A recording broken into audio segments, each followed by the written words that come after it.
welcome you on PTE Pearson and IELTS.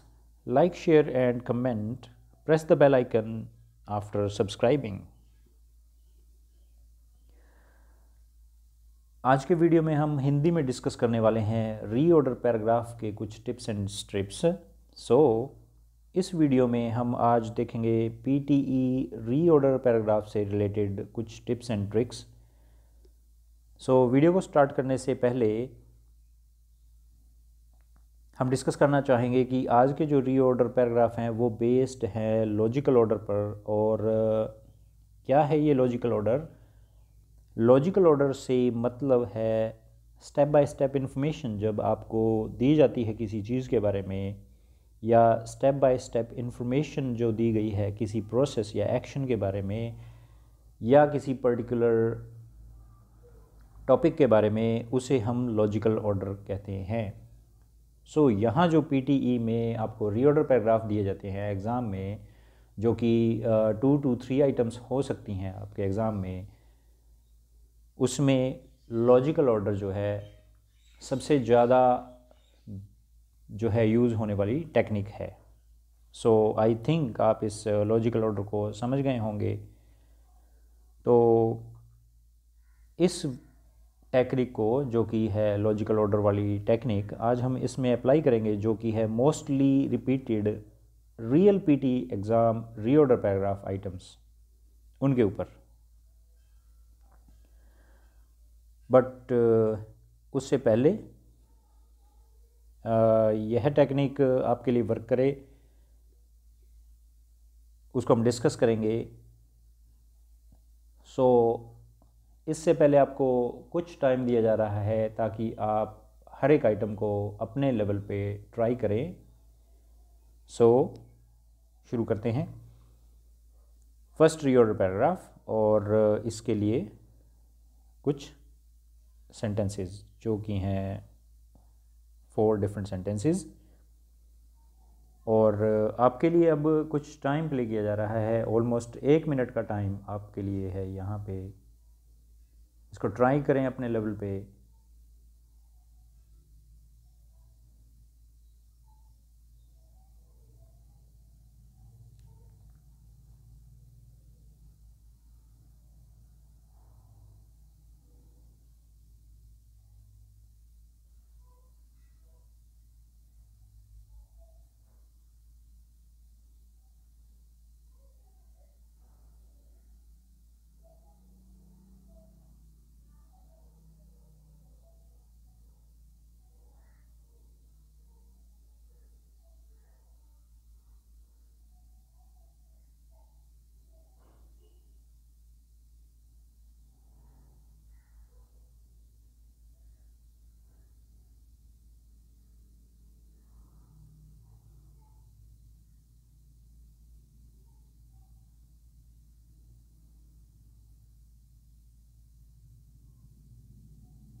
शुरू करते हैं आंसर की तरफ से। जो आंसर है इस रीऑर्डर पैराग्राफ का वो है इस रूप में। जो हमारा फर्स्ट सेंटेंस है वो है फर्स्ट सेंटेंस, क्योंकि यहाँ पे डिस्कस कर रहे हैं हम हार्ट अटैक के बारे में, जो कि हार्ट अटैक कोज किया जा रहा है, पैदा किया जा रहा है सडन ब्लॉकेज का, जो कि होता है कोरोनरी आर्टरी में ब्लड क्लॉट जमने से। ब्लड क्लॉट का मतलब कुछ उसमें रुकावट आ जाती है जिसे हम ब्लड क्लॉट का नाम देते हैं। और when the blood clot is formed, जब ये ब्लड क्लॉट बनता है, it will stay in the blood vessel, ये जो है हमारी खून ले जाने वाली आर्टरीज़ में जो है जम जाता है। The clot in blood vessels will block blood flow, और जब ये वेसल्स में जम जाता है तो उसके बाद ये खून के फ़्लो को, जो कि हार्ट की तरफ है, उसे जाने से रोकता है। और without the normal blood flow it will cause muscle contractions. और बिना जब खून की सप्लाई के मसल्स जो कॉन्ट्रैक्ट होते हैं यानी कि सिकुड़ते हैं तो ये कॉज करते हैं हार्ट अटैक को। सो यहाँ पे लॉजिकल ऑर्डर चल रहा है और ये लॉजिकल ऑर्डर है 1432 के रूप में। आई थिंक आपको ये क्लियर हो गया होगा पॉइंट। चलते हैं अपने नेक्स्ट आइटम की तरफ। और यहाँ है हमारे पास अगेन 4 सेंटेंसेस 1 2 3 4 और just again 1 minute time.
Okay, सो डिस्कस करते हैं रीऑर्डर पैराग्राफ को। फर्स्ट हमारा सेंटेंस कह रहा है कि आफ्टर अ क्रैश, यानी कि क्रैश होने के बाद, he even salvaged stashes of mail from his burning aircraft, उसने अपने जलते हुए एयरक्राफ्ट में से मेल्स निकाली। And immediately phoned Alexander Warne, और उसने अपने फ़ोन किया अपने पियोरिया एयरपोर्ट मैनेजर को to advise him to send a truck, एक ट्रक भेजने के लिए। सेकेंड सेंटेंस कह रहा है he flew the mail in a de Havilland DH-4 biplane to Springfield, Peoria, Chicago and इलियोनॉस। यानी कि वह मेल ले जाता था, फ्लू का मतलब वह उड़ता था मेल लेकर के, यानी कि मेल कोई मैसेज या कोई लाइक सामान जो कि प्लेन द्वारा पहुंचाया जाता था स्प्रिंगफील्ड, पियोरिया और शिकागो और इलियोनॉस की तरफ। और थर्ड सेंटेंस कह रहा है during his tenure on the mail route, यानी कि जब टेनर मीन्स उसका टाइम, जब उसकी ये जो है जॉब चल रही थी, उस दौरान he was renowned for delivering the mail under any circumstances, वह जाना जाता था किसी भी सर्कमस्टांसेस में मेल को डिलीवर करने के लिए। यानी कि यहाँ 3 सेंटेंस तक हमें ये नहीं पता लग रहा है कि किस पर्सन की बात हो रही है। हम यहाँ पे सिर्फ देख रहे हैं ही, जो कि एक प्रोनाउन है यहाँ से, लेकिन हमें क्लियर आइडिया नहीं मिल रहा कि ये पर्सन कौन है। सो फोर्थ सेंटेंस देखते हैं हम। After finishing first in his pilot training class, अपनी पायलट ट्रेनिंग क्लास को फिनिश करने के बाद Lindberg took his first job as a chief pilot of an air mail route operated by Robertson Aircraft Company of Lambert Field in St. Louis, Missouri। यानी कि Lindberg ने अपनी pilot training ख़त्म करने के बाद अपना जॉब शुरू किया चीफ पायलट के रूप में, जिसकी ड्यूटी थी एयर मेल रूट को ऑपरेट करना रॉबर्टसन एयरक्राफ्ट कंपनी की तरफ से। सो डिस्कस करने के बाद आई थिंक आपको क्लियर हो चुका है कि कौन सा सेंटेंस जो है फर्स्ट प्लेस पे आ रहा है और कौन सा लास्ट प्लेस पे आ रहा है या मिडिल में आ रहा है. So this is the right answer. So name किसी भी पर्सन, प्लेस, सिटी, ऑर्गेनाइजेशन का नेम जो है majority of the time beginning sentence होगा, जो कि इंडिपेंडेंट सेंटेंस है. यहाँ से हमें नेम पता लग रहा है. लिंडबर्ग की बात हो रही है जिसने अपनी ट्रेनिंग ख़त्म की और पायलट के रूप में एयरक्राफ्ट कंपनी को ज्वाइन किया, जिसकी ड्यूटी थी एयर मेल को डिलीवर करने की. सेकंड सेंटेंस कह रहा है कि उसकी मेल डिलीवरी करने का जो काम था वो इन 4 प्लेसेस से रिलेटेड था और अपने इस डिलीवरी टाइम और या जो भी उसका जॉब टाइम था उसमें वो जाना जाता था कि वह मेल डिलीवर कर ही देगा, चाहे जो भी कंडीशंस हों, कोई भी सर्कमस्टांसेस हों. और for an example last sentence जो कि फर्स्ट सेंटेंस चला गया वो कह रहा है कि आफ्टर अ क्रैश, यानी कि उसका प्लेन क्रैश होने के बाद भी उसने एयर मेल का जो बर्निंग एयर क्राफ्ट था उसमें से मेल्स निकाली और इमीडिएटली फ़ोन किया अलेक्जेंडर वार्ने को, जो कि मैनेजर था, ट्रक भेजने के लिए ताकि वो अपनी ड्यूटी जो है कंप्लीट कर सके. सो ये बेस्ड है लॉजिकल ऑर्डर पे. और अगर आप इंग्लिश में वीडियो देखना चाहते हैं तो डिस्क्रिप्शन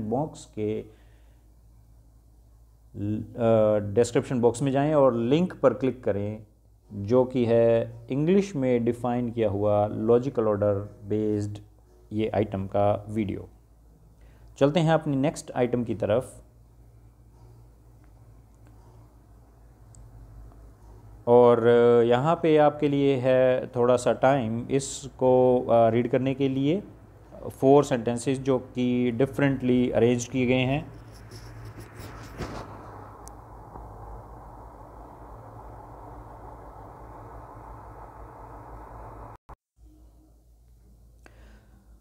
सो लेट्स सी, इनको डिस्कस करते हैं. फर्स्ट सेंटेंस का हमारा कह रहा है हमारा its business decisions are made on the time and accurate flow of information, यानी कि इसके बिज़नेस के डिसीजन जो मेड किए गए वो टाइमली थे और एक्यूरेट थे, जो इन्फॉर्मेशन पे बेस्ड थे. सो यहाँ से हमें क्लियर आइडिया नहीं लग रहा है कि इट्स बिज़नेस डिसीजन किस चीज़ के बिज़नेस डिसीजन जो हैं लिए जा रहे हैं. और सेकंड सेंटेंस कह रहा है हमारा it has 1700 employees in 13 branches and representative offices across the Asia Pacific region. यहाँ पे कह रहा है कि इसके जो हैं 1700 एम्प्लॉय थे 13 ब्रांच में और रिप्रेजेंटेटिव ऑफिस थे एशिया पैसिफिक रीजन में, यानी कि एशिया पैसिफिक एरिया में. थर्ड सेंटेंस जो कह रहा है वो कह रहा है for employees to maintain a competitive edge in the fast moving field, यानी कि कम्पिटिटिव वर्ल्ड में जो कि फास्ट मूविंग फील्ड है उसमें अपने एम्प्लॉयज़ को मेंटेन करने के लिए they must have quick access to JP Morgan's property trade related data.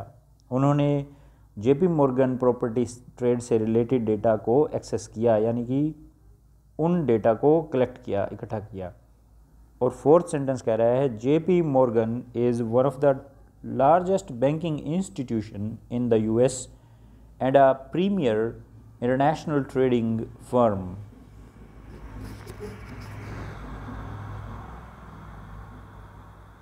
और जेपी मॉर्गन जो है वो एक सबसे बड़ा बैंकिंग इंस्टीट्यूशन है यूएसए में और इंटरनेशनल ट्रेडिंग फर्म है. सो इनको डिस्कस करने के बाद हम देखते हैं कि राइट जो आंसर क्या है. सो राइट आंसर जो है वो इस तरीके से आ रहा है कि JP Morgan is one of the largest banking institution, यानी कि सबसे बड़ा बैंकिंग इंस्टीट्यूशन है यूएसए का जेपी मॉर्गन.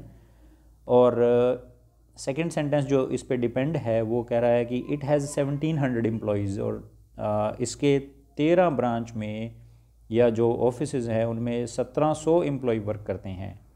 फर्स्ट सेंटेंस जो आगे इससे कोलोकेशन बनाते हुए चल रहा है जो कि लॉजिकल इन्फॉर्मेशन को कंटिन्यू कर रहा है. Its business decisions are made on the timely and accurate flow of information, यानी कि इस बिज़नेस के जो डिसीजन जो किए जाते थे एम्प्लॉयज़ को हैंडल करने के लिए या रिप्रेजेंटेटिव ऑफिसेज़ को मेंटेन करने के लिए वो टाइम पे लिए जाते थे और एक्यूरेट इन्फॉर्मेशन के फ़्लो के अकॉर्डिंग लिए जाते थे। और थर्ड सेंटेंस जो कह रहा है, for employees to maintain a competitive edge in the fast moving field they must collect the data, यानी कि जो उनको रिलेटेड डेटा था जो मॉर्गन JP मॉर्गन प्रॉपर्टी से था उसको क्विकली एक्सेस किया उन्होंने। सो ये जो पैराग्राफ है वो 4213 के ऑर्डर में सेट हो रहा है, जो कि एक स्टेप बाय स्टेप इंफॉर्मेशन हमें प्रोवाइड कर रहा है। ट्राई करें अपने एग्ज़ाम लिखने से पहले ऐसी आइटम्स को फाइंड करने का जिसमें लॉजिकल ऑर्डर को फॉलो किया जा रहा हो। चलते हैं अपने नेक्स्ट आइटम की तरफ। So list of sentences is 5 sentence हमें दिए गए हैं और ये भी बेस्ड है लॉजिकल ऑर्डर पे। इसको ट्राई करें अपने लेवल पे करने की, और उसके बाद हम देखते हैं इसके राइट आंसर्स। और इसके लिए आपके पास है 1 मिनट का समय, और अगर आपको ज़्यादा टाइम चाहिए तो आप इस वीडियो को पॉज कर सकते हैं। और आपका टाइम स्टार्ट होता है अब।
ओके, सो देखते हैं राइट ऑर्डर।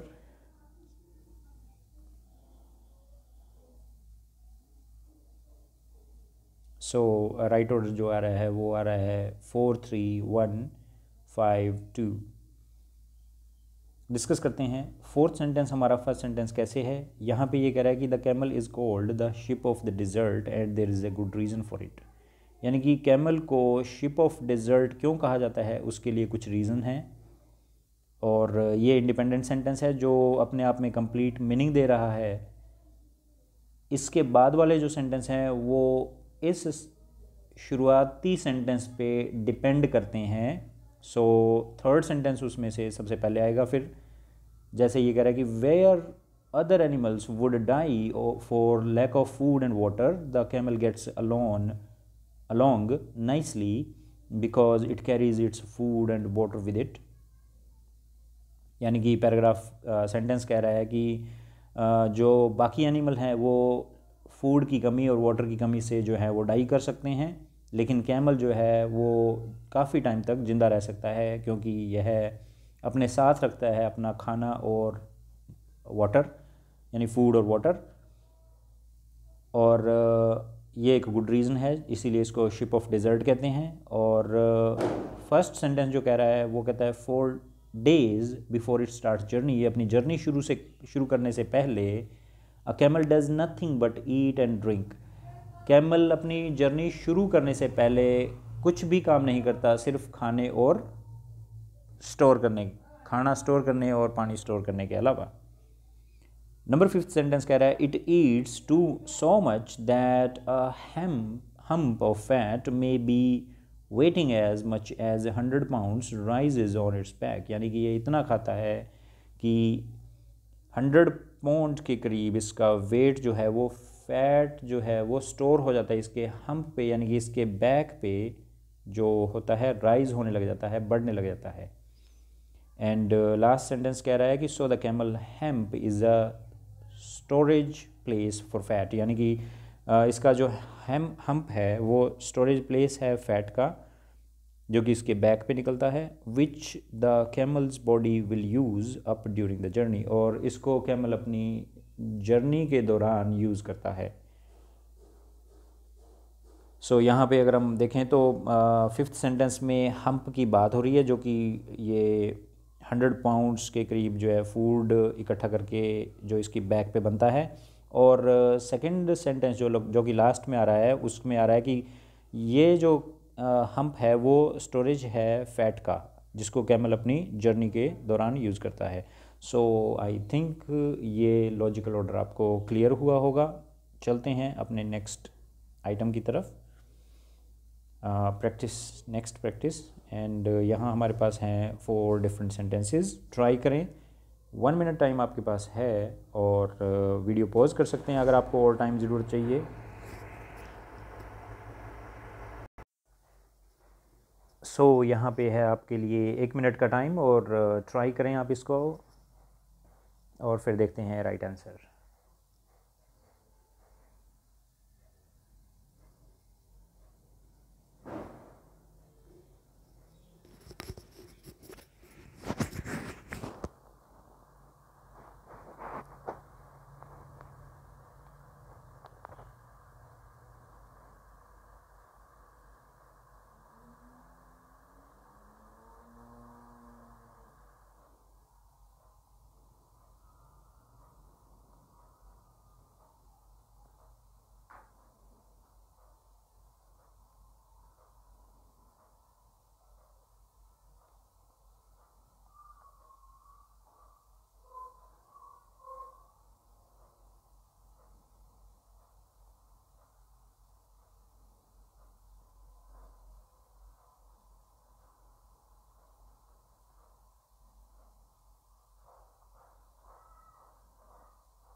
ओके, सो आपका 1 मिनट टाइम जो है ओवर होता है। लेट्स सी आंसर्स देखते हैं अपने इस रीऑर्डर पैराग्राफ के। सो यहाँ पे ज़्यादा मेजर चेंजेस नहीं आए हैं।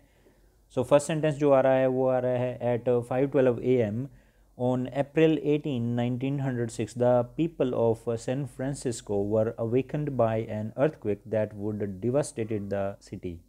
यानी कि 18 अप्रैल 1906 में 5:12 AM यानी कि सुबह जल्दी सैन फ्रांसिस्को में लोगों को उठाया गया अर्थक्वेक के द्वारा, जो कि पूरी सिटी को डिवास्टेट कर गया, यानी कि नष्ट कर चुका था। एंड इसके बाद जो आ रहा है वो फोर्थ सेंटेंस आ रहा है the main temblor having 7.7 to 7.9 magnitude, यानी कि ये कहाँ से शुरू हुआ जो अर्थक्वेक है वो बताया गया है, और लास्टेड अबाउट 1 मिनट, जो कि 1 मिनट तक चला, and was the result of rupturing of the north most 296 miles of the 800 mile San Andreas fault. San Andreas से 800 माइल में से 296 माइल्स नॉर्थ मोस्ट में ये जो है फॉल्ट जो है, यानी कि अर्थक्वेक जो है आया वहाँ से। थर्ड सेंटेंस उसके बाद इसमें लॉजिक बना रहा है बट द कैलकुलेटेड डिस्ट्रक्शन, यानी कि जो इन्होंने डिस्ट्रक्शन यानी कि कितना विनाश हुआ या कितना उसका अर्थक्वेक का इस सिटी पे प्रभाव पड़ा है उसको कैलकुलेट किया, तो अर्थक्वेक जो है took the second place, earthquake ने सेकंड प्लेस लिया to the great fire that followed, जो कि अर्थक्वेक के बाद फायर हुई उसके बाद, यानी कि फायर से ज़्यादा लॉस हुआ अर्थक्वेक के बजाय। और यहाँ से हम फायर वर्ड को आगे मैच करते हैं तो यहाँ पे जा रहा है सेकंड सेंटेंस लास्ट सेंटेंस के रूप में, the fire lasting for 4 days, यानी कि ये जो आग जो अर्थक्वेक के बाद जो लगी वो 4 दिन तक चली, और अर्थक्वेक जो आया वो सिर्फ 1 मिनट के लिए था। इन सम केसेस, कुछ केसेस में, was helped along by people hoping to collect insurance for their property, जिसके लिए लोगों ने इंश्योरेंस प्रॉपर्टी के लिए क्लेम करना जो है शुरू कर दिया। And they were covered for fire, उनको फायर के लिए कवर किया गया, यानी कि जो इंश्योरेंस का जो पेमेंट उनको दिया गया वो फायर के लॉस के लिए दिया गया, ना कि अर्थक्वेक डैमेज के लिए दिया गया। सो इस तरीके से ये एक लॉजिकल ऑर्डर बनाता है। और चलते हैं अपनी नेक्स्ट आइटम की। Sorry, it's thanks for watching PTE Pearson and IELTS. Like, share, comment और प्रेस करें बेल आइकन को अगर आप मेरे चैनल पर नए हैं। इंग्लिश में वीडियो देखने के लिए आप डिस्क्रिप्शन बॉक्स में लिंक पर जाकर क्लिक करें एंड सब्सक्राइब करना ना भूलें।